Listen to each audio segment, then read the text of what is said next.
various aspects which are related to uh, the domains or the applications or the case studies or the challenges with respect to big data. Now let us try to understand the term analytics. Basically, there are two terms involved. One is analysis and second is analytics. Now, even though the two words sounds the same, but there is a fundamental difference between these two, and that is with reference to the context it is being used in. Analysis is more related to the process, and analytics is more related to uh, the framework. So there are more elements involved when you talk about the analytics, not just the way you do the actual or core business analysis. What are the other elements which are involved in that? That is also covered under the analytics term. So, but obviously, in order to understand that analytics part, first you need to understand what is the core part, that is an analysis part. Mainly in one of the literature, I found these are the five major types of analysis. One of them is a descriptive analysis. Now, the term descriptive means that it basically describes the feature of the collection of the data points which you have been giving to the algorithm or the program. So, for example, describing how well a football player is performing by looking at the number of touchdowns. There will be some data points which will be given as an input to an algorithm. Descriptive analysis means that it will give you the brief summary of, a brief overview of, or it will describe about the performance of something based on the data points which you have been giving. The second type of analysis is causal analysis. Now, causal analysis, it means that it basically tries to identify the reason or the cause of an action. So it basically explains you a cause and effect relationship. So if the descriptive analysis answer the question of what has happened, then you can say a causal or diagnostical analysis gives you an answer of why did it happen. So what was the reason? So again, there is an example which we can give, that assessing the strength of the causal relationship between a set of genes and a certain type of cancer. So cancer is basically a disease, and you have some data points. So you have some type or some data points or the data elements which are related to the genes and which are related to the disease both. And then if you tries to identify or tries to establish a relationship between a cause and action, that means a genes and a cancer, then you can say that that is a causal analysis or a diagnostic analysis. The third type of analysis is called exploratory analysis. Now, exploratory means that you have been given a random data points and you are finding some hidden elements or something which is not being mentioned in the data points. The classical example is the clustering. So you will be given various data points, and based on some feature set or feature element, you will try to find out which are the data points or which are the objects which can be put together to form a single cluster. So it is called an exploratory or discovery. As the name suggests, you are actually trying to find out some hidden pattern, some hidden information inside the data which you have been considering. So with respect to the terms which we have been using, if descriptive analysis is what has happened, causal analysis will give you the reason for it. So why did it happen? Then exploratory analysis will give you an answer of what we learn from the happening. So basically it gives you some learning which may or may not be part of your data points. The next is predictive analysis. Obviously we are trying to predict something. predicting the future happenings based on the current or past factual data. So there are various use cases of predictive analysis like fraud detection, determining customer response or purchase in marketing, forecast inventory, manage factory resources in operations. There are numerous example or numerous case study of predictive analysis, because everybody wants to predict the future. So everybody wants to get an idea about what will be the future requirements, what should be the future policies, what should be that, and what should be this. So there are a number of numerous use cases of predictive analysis. It tries to answer the question, what is likely to happen. So that was the fourth fundamental analysis. The fifth one is inferential analysis. Now, inferential analysis is like learning a big thing from a sample data or sample set. The classical example is the survey. In many news articles or even on the news channels, you will find that 25% of people of India believes that this should be happen and that should be happened. So we always tries to believe that 25% of people means that there are 125 crore of population, and out of that 25%, that means this. No, that is not true.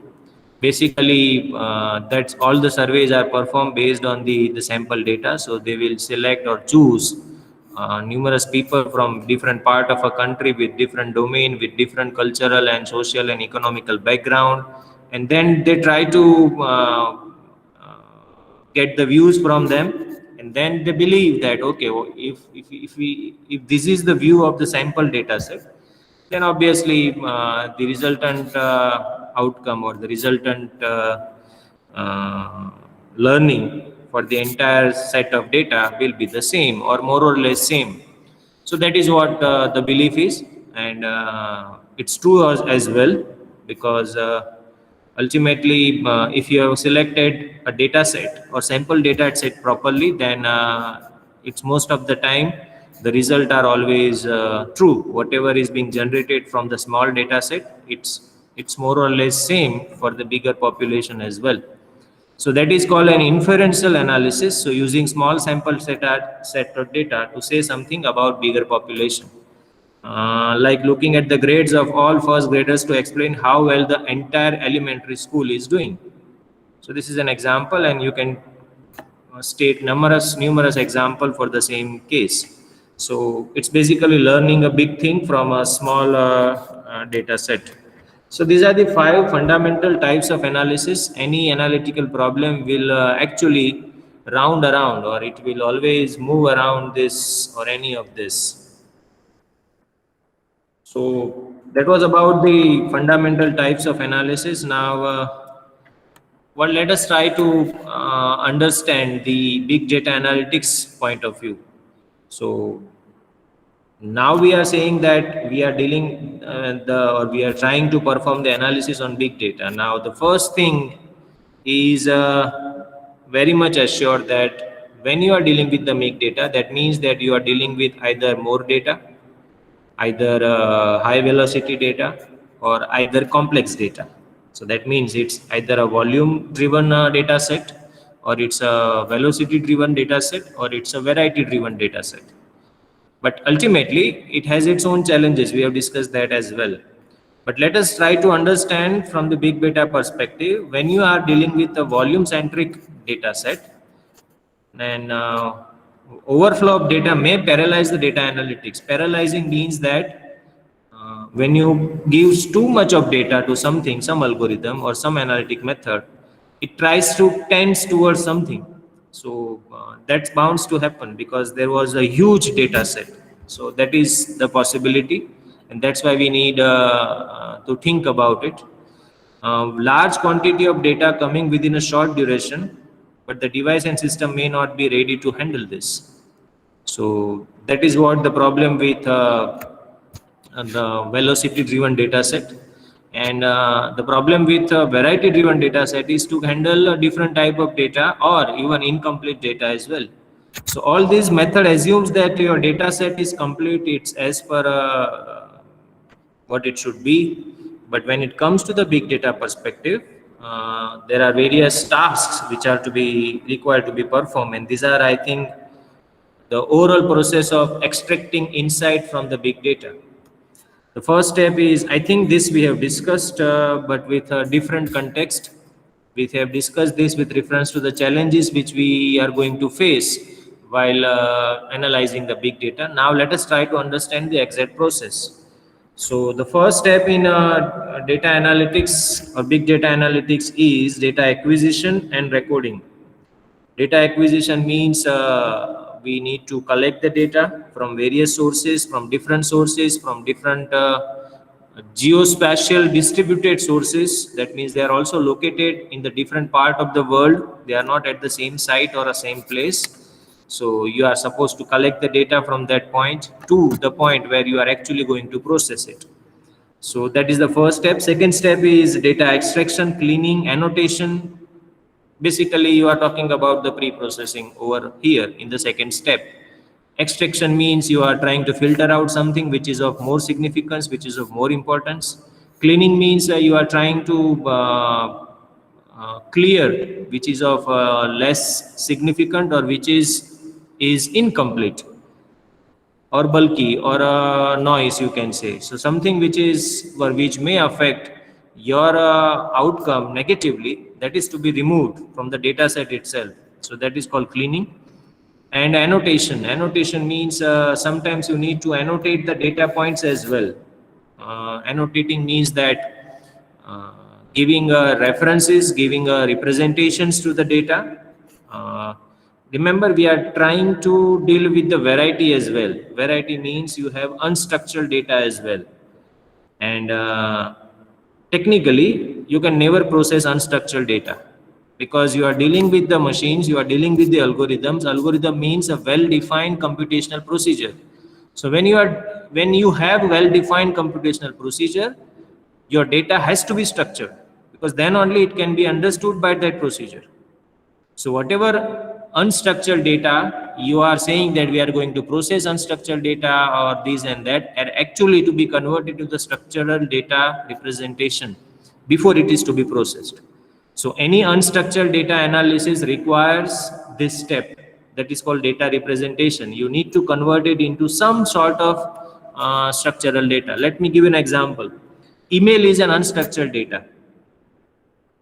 But that email can be, let's say you have 1,000 email stores on your drive and you want to process it, that is unstructured data. But that each and every individual email has some from address, some to address, some subject, some body, some attachments, some CC, some VCC.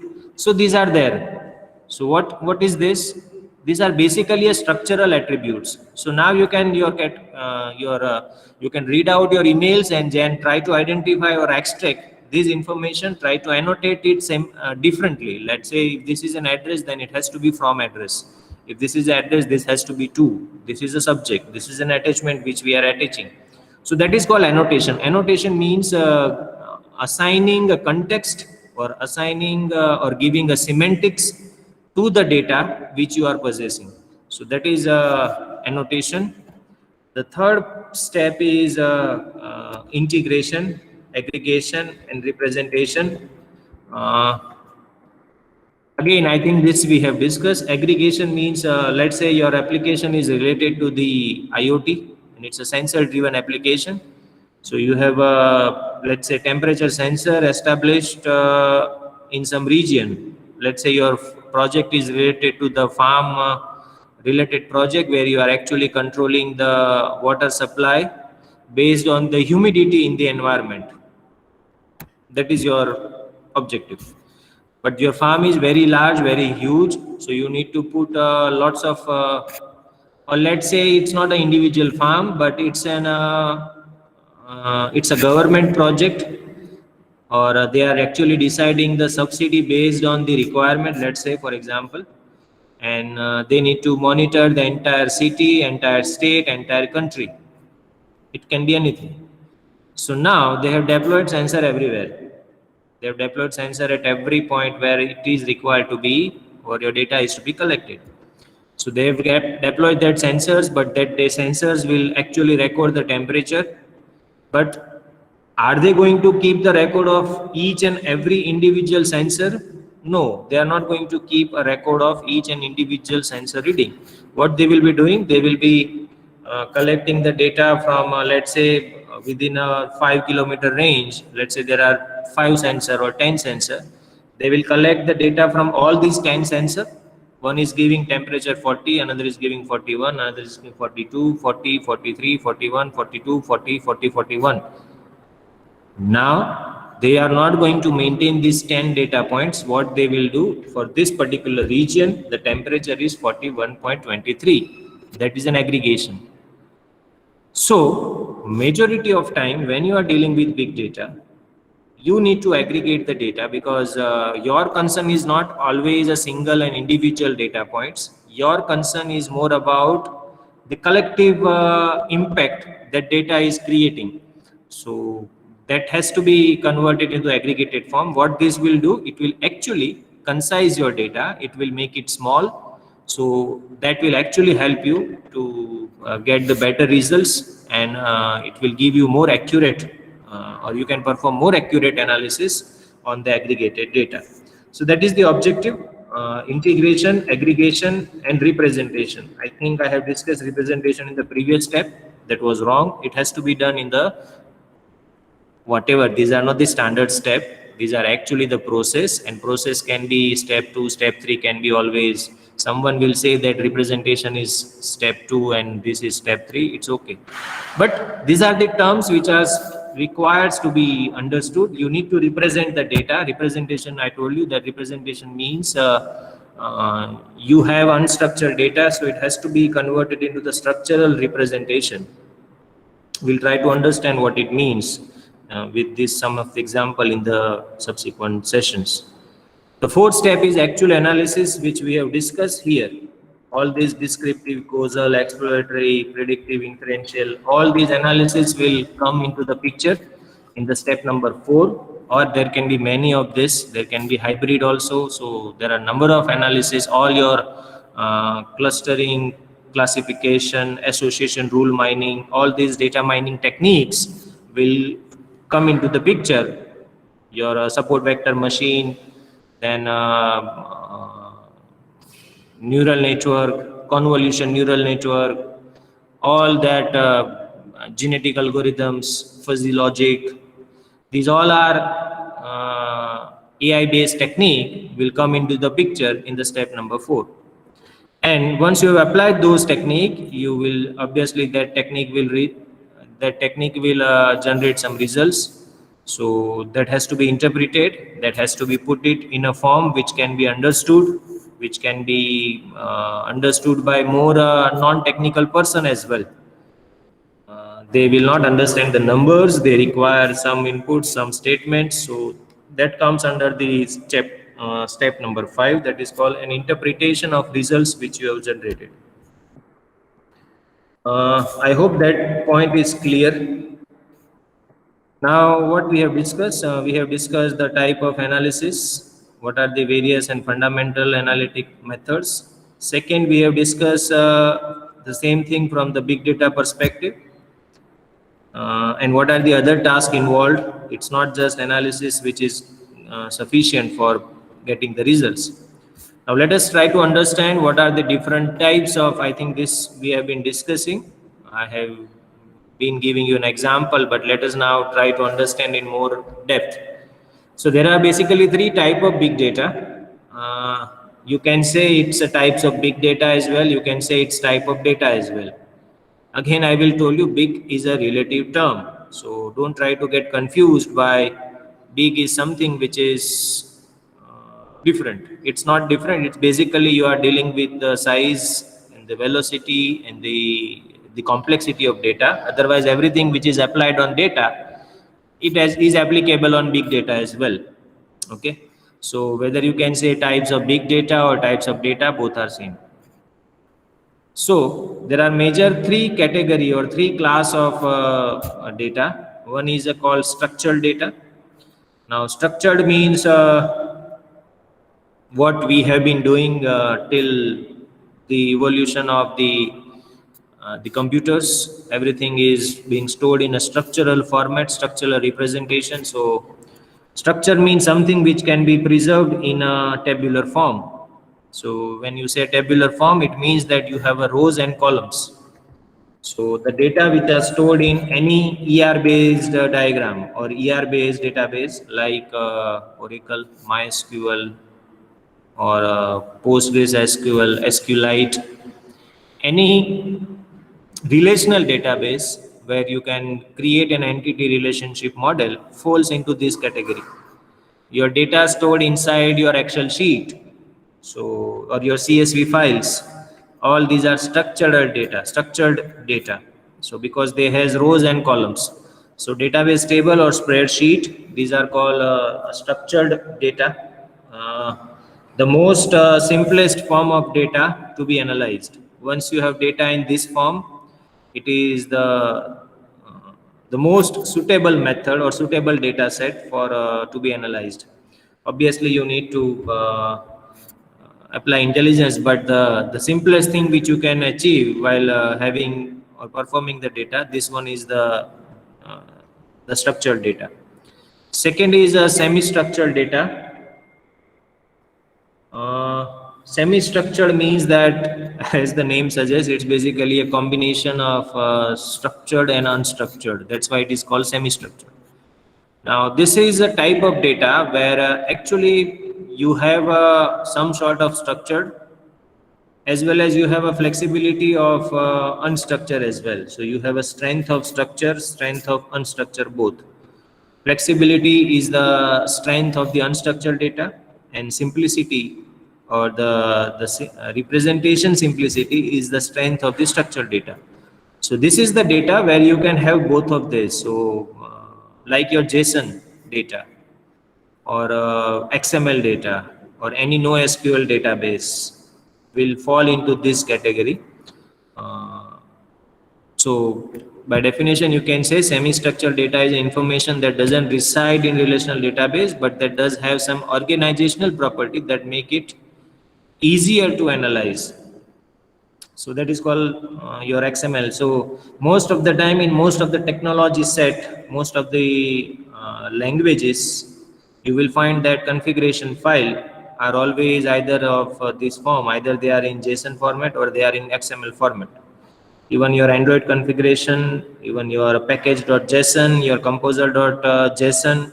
So that means your NPM packages, your composer packages, even YAML file, all these falls inside this category that is called semi-structure, XML, JSON, YAML, and there are many actually. So, but they have the power of both. They have the power of flexibility. At the same time, they have power of structural attributes as well, because even though they are semi-structured, but there is an hidden informations. I should not say hidden. There is inherent structure maintained in that. So your XML tags always start with one, it will end with another tag, but that tag content between that two tag gives you the information about the semantic of that data. So that gives you information about the context of that data, that what it is for, that is understood. Even in case of JSON, you have key and value. Again, that value can be key and value, but that key part will give you actually the information about the semantic. What is the meaning of the value you are having? That is being given, or that can be represented by key. However, the way you store the key, the way you name the key, you have all the flexibility. So that's why you can say semi-structured data is JSON data is also semi-structured data. The third class of data is called unstructured data. Now, as the name suggests, there are no structural attributes in this type of data. So information which cannot reside in any row column oriented databases. Most of the time it includes the text file or multimedia content. That means your documents are unstructured, your emails are unstructured. Some literature will tell you that emails are structured.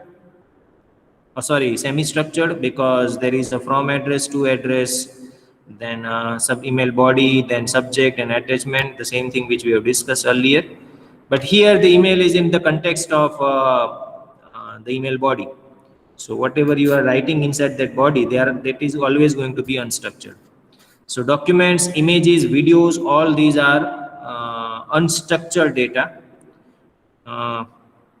Because images are in binary, videos are also in binary, and you never understand the property of data. You actually can just have a feel of the data. So you can see the image, but that image can be recognized by human eyes only. When you talk about the analytics perspective, if there is an image of sun, then that you can actually say that okay, this is an image of sun.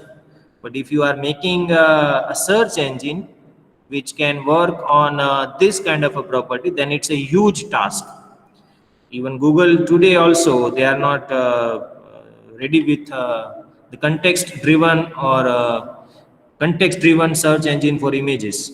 Because if I type sun, okay, nowadays you will find that okay, if you type sun on a Google, it will give you all the images which are related to sun, but they are mainly based on the name that image is containing the sun, or the article that is containing the text as sun. But otherwise, you give any random image and that search engine will give you or will identify that this is the image of sun. It's extremely difficult, because for the computer or for the algorithm, the image is about a binary information. It's about 0 and 1, nothing more than that. You put all these 0 and 1 together in some format, let's say in JPEG format, it gives you an image of sun. You put it in another format, PNG format, it gives you image of sun. But otherwise, all these are unstructured data, and it's extremely difficult to analyze unstructured data because we don't have enough context available with reference to the unstructured data. So I hope you understood the difference between these three data types. Even though it's very easy, but the clarity is required, because majority of time you will come into or will come across these figures or these terms: structured, semi-structured, unstructured. So you should be able to identify immediately that what you are talking about. So now, based on all this previous discussion, now I can see this will give you the actual feel of what big data analytics about in just a pictorial form. So what are the components involved? You can say this is an architecture of big data. You can say this is a practices a big data follows. So there are various components with reference to the analytic part. You first of all, you have a big data, so that is the data itself. Second, you have a mining algorithms, data mining algorithms. So all the data mining techniques, clustering, classification, regression, association rule, all these decision tree. There are lots of algorithms and lots of methods which you might have studied. No, I think in data mining subject you will come across this particular algorithms, but there is a huge list of data mining algorithms. So that knowledge is required when you are dealing with big data analytics. Then you require a storage mechanism, because you are again you are dealing with volume driven or variety driven data. So you require some mechanism which will be able to hold that huge amount of data and efficiently manage it, because this will be distributed. You cannot store this data on a single drive, single machine. It has to be distributed, and when you are distributing, you require some mechanism to handle it. Then processing mechanism, your typical flow or the functional programming or object oriented programming or will not going to work over here, because you have to program or you need a mechanism which can work in a distributed manner. So you can't write a loop which will actually start on a single machine and which can end on another machine. You can't write a loop like this. So you must have some kind of a mechanism which will allow you to process the data in distributed manner. So processing mechanism is required, and tools and platform which will make your job easy, because you have data, you have algorithms, you have storage mechanisms, you have processing mechanism, but this to be synchronized. There should be some way which can control this, which can monitor this, which can replicate this. So there are number of numerous tools, external tools which are required, which can make it possible. So that is also an element of any big data analytics problem statement. So that was about how you are going to do, and this part is what you are actually going to do. So you need to do text analytics, you need to do audio analytics, video analytics, and social media analytics. So these are the major 4 practices of any big data analytics application. Majority of work is being done in text analytics.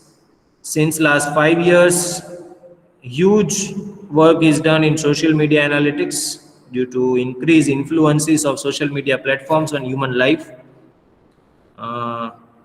Video analytics extremely difficult, but still the researchers are trying very hard to have some kind of a mechanism which will make sure that they get the desired result when it talks about video analytics. Same is applied to the audio analytics as well. So let us try to understand each of this term. Again, these are the you may not find this topic in your syllabus, okay, but it's very difficult to understand big data analytics without this understanding these terms. So that's why I'm just discussing all of this. Text analytics is the first thing which is required to be understood. Now, as the name suggests, text analytics is about extracting information from textual data.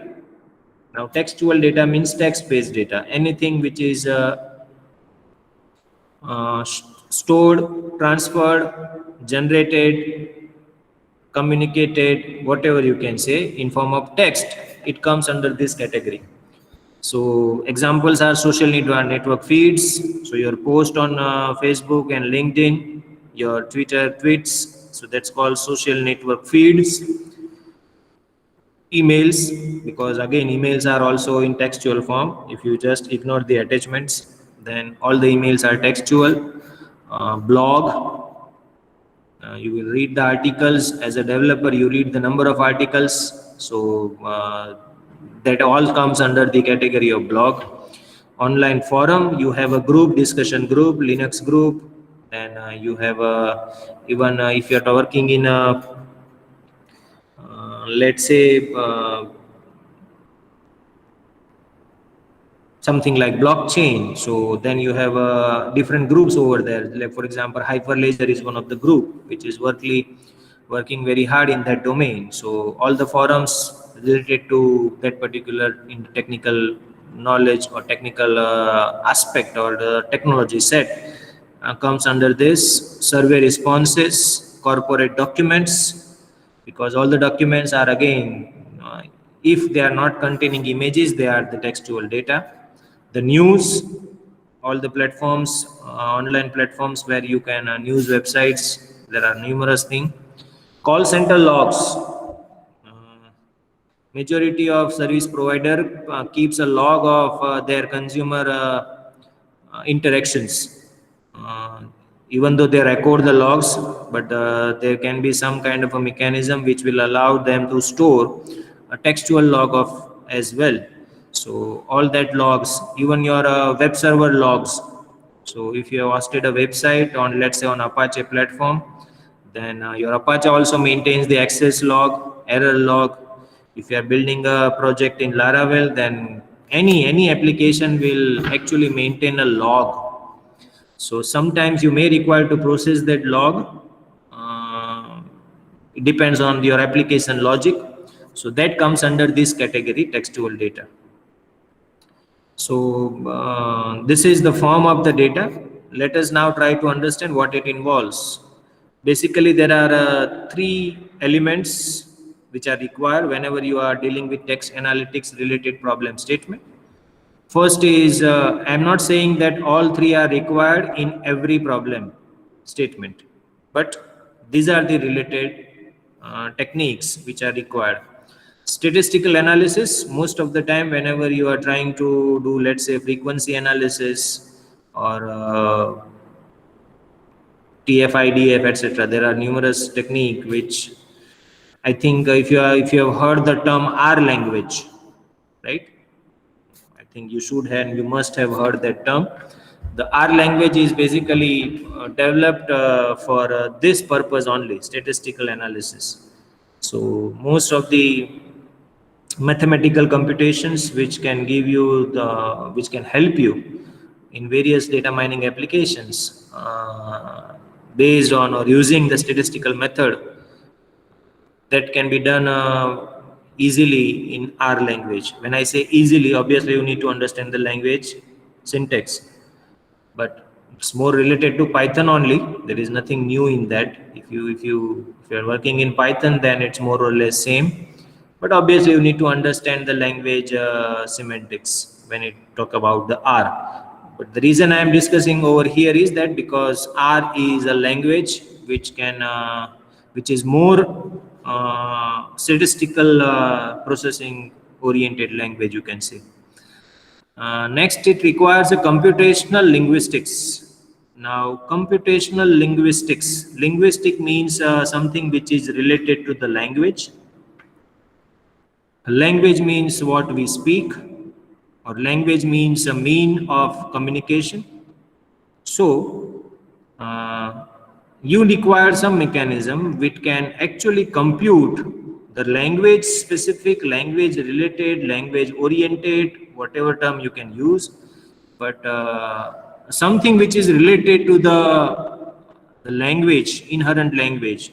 Like if you are doing a social network feeds analysis or emails, let's say, then email has its own semantics, right? People do write email in own style. There are some well-defined standard, but again, there are some not well-defined, but they are standards actually, because everybody used to do it. Something which we do for usually in our WhatsApp chat. So everything is not defined, but everybody knows that when I say thumbs up, it means on okay or something like something related to that. So that is called linguistic or computational linguistic. To process this kind of information, you require obviously that mechanism or that tools or that techniques which can perform this. So computational linguistic, and obviously require machine learning, because ultimately you are dealing with the intelligence, artificial intelligence. So all this textual analytics technique requires, in fact, every analytic requires machine learning background. So you require any of the machine learning algorithm in every problem statement.